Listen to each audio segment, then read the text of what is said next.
Hello friend, welcome to Shipra simple লাইফে। সবাইকে অনেক স্বাগত, অনেক অনেক ভালোবাসা। প্রতিদিনের মতন আজকে চলে এলাম একটা কুকিং ভিডিও নিয়ে। আজকে তোমাদের মাঝে শেয়ার করব রাজকীয় স্বাদে অনুষ্ঠান বাড়ির মতন মিক্সড ভেজিটেবল পনির। তো আমি কি করে করছি সেটাই তোমাদের মাঝে শেয়ার করব। তো চলো তাহলে সঙ্গে থাকো, সঙ্গে থেকে দেখতে থাকো।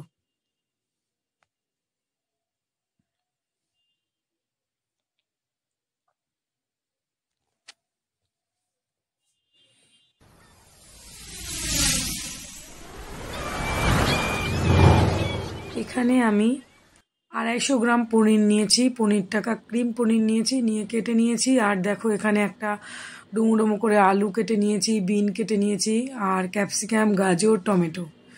মশলার জন্য নিয়েছি ধনে জিরের গোটা, আমি বেটে নেব সবই, আর পোস্ত, চিনেবাদাম, কাজু বাদাম। তোমরা মনে করলে গুঁড়ো দিতে পারো। প্যান বসিয়ে সাদা তেল দিয়ে দিয়েছি, তেলটা গরম হওয়ার অপেক্ষা। তেলটা প্রায় গরম হয়ে গেছে, অনেকক্ষণ আগেই বসিয়েছি। এবার আমি প্রথমে আলুগুলোকে ভেজে নেব। ডুমু ডুমু করে কেটে রেখেছি, আলুটাকে ভেজে নেব। আলুটা একটু ভাজা হতেই তারপর আস্তে আস্তে একে একে সব সবজিগুলো দিয়ে দেব। এর মধ্যে এখন যতটা সবজি মানে উঠেছে বাজারে সেই হিসেবেই আমি দিচ্ছি। আর তোমরা যদি মনে করো আরও দেবে দিতে পারো। তো আমি খুব বেশি সবজি দেইনি, এখানে শুধু বিন, গাজর আর ক্যাপসিকাম দিয়েছি। ফুলকপি চাইলে দিতে পারো, মটরশুঁটিও দিতে পারো। তো মটরশুঁটিটা এই মুহূর্তে বাজারে দেখলাম না, থাকলে হয়তো দিতাম, তো ওটা দিতাম। তবে ফুলকপিটা দিতাম না, ফুলকপিটা আমার পনিরের সঙ্গে ঠিক ভালো লাগে না। বিন, গাজর আর ক্যাপসিকামটা ঠিক আছে। তো যাই হোক, কথা বলতে বলতে আলুর ভাজা হয়ে গেল। এবার আমি দিয়ে দিলাম গাজরটা। গাজরটা একটু ভাজা হতেই দিয়ে দেব বিন। আলু, গাজর, বিন সেম একভাবে ভাজা যায়, যেহেতু শক্ত সবজি তার জন্য একটু এতে ভাজতে সময় লাগে।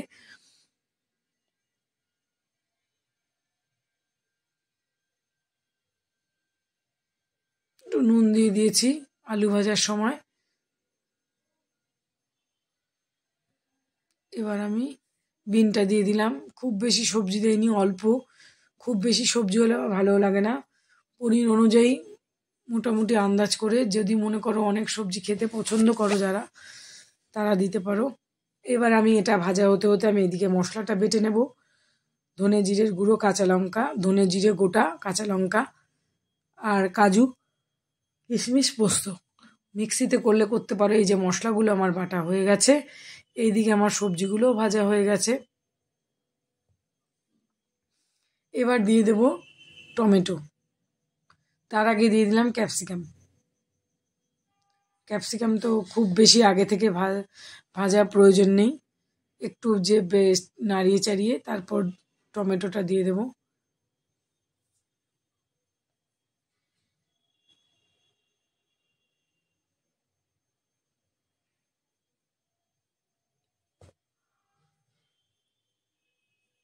এবার আমি টমেটোটা দিয়ে দিলাম।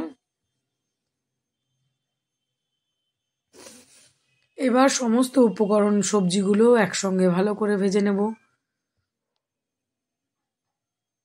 ভাজা হতেই দিয়ে দিলাম ধনে জিরে, গোটা ধনে জিরে বাটাটা দিয়ে দিলাম। এবার এটা সঙ্গে সবজিগুলোর সঙ্গে ভালো করে একটু কষে নেব। আমি এমনি তো পনিরটা একটু না ভেজেই রান্না করি। ভেজে করলে আমার মনে হয় শক্ত হয়ে যায়, তার জন্য। আর সব মশলার সঙ্গে কষিয়ে ভেজে নিলে সেটা একটু সফট হয়, সেই জন্য আমি ওরকম করেই করে থাকি, আগে ভেজে নেই না। এভাবেই যেন আমার ভালো লাগে। এবার আমি পনিরটা দিয়ে দেব। পনিরটা দিয়ে দিলাম। পনিরটার পরিমাণ সবজির থেকে বেশিই আছে, সেই জন্য সবজিটা আমি বেশি দেইনি। 250 গ্রাম পনির আছে। আর এই যে ভালো করে নাড়িয়ে চাড়িয়ে ভালো করে কষিয়ে নেব।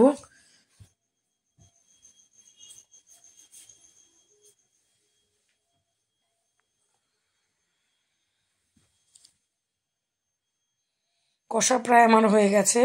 এবার একটু কাশ্মীরি লঙ্কার গুঁড়ো দেবো, সামান্য হলুদও আমি দেব, যেহেতু সবজি দিয়ে করছি। একদম সাদা সাদা দেখতে ভালো লাগবে না, সেই কারণে।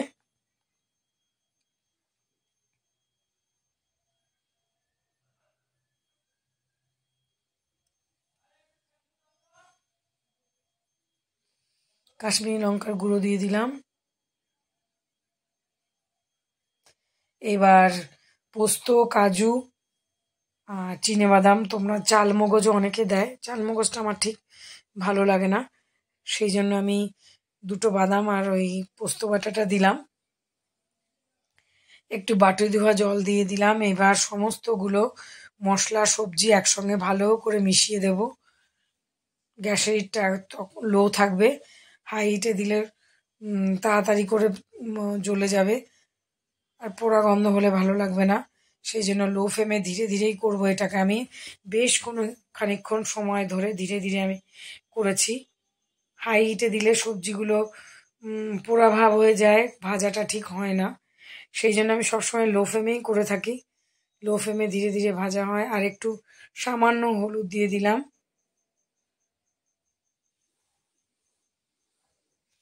এবার যে যেমন ঝোল রাখবে সেই অনুযায়ী আন্দাজ করে দেবে। আমি মোটামুটি একটা রেখেছি, সেই অনুযায়ী আন্দাজ করে মাখা মাখা ব্যাপারটা যাতে হয় সেই অনুযায়ী দিয়েছি। আর একটু নুন দিয়ে দিলাম, আগে একটু নুন দিয়েছিলাম, এবার অল্প করে আর একটু নুন দিয়ে দিলাম।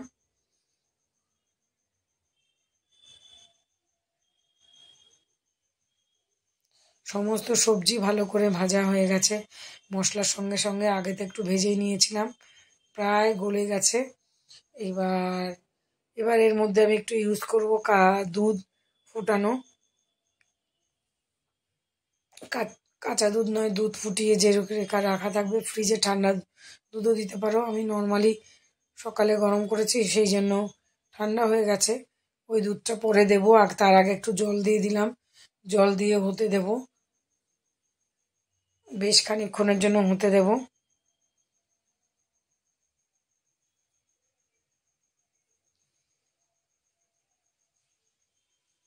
এবার আমি একটু দুধও দিয়ে দিয়েছি, জল দিয়ে দিয়েছি। এবার সমস্ত মিলিয়ে মিশিয়ে এবার আমি কিছুক্ষণ ফুটতে দেব, 5 মিনিটের জন্য লো ফ্লেমেই হতে থাকবে।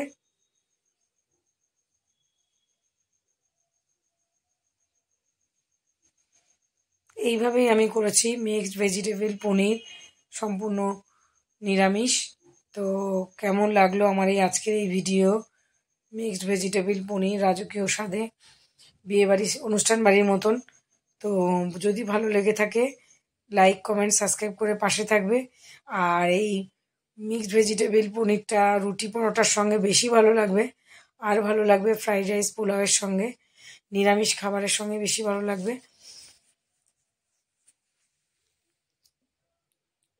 এবার আমার প্রায় হয়ে গেছে, আমি এখানে সানরাইজের গরম মশলা দিয়ে দিলাম। আর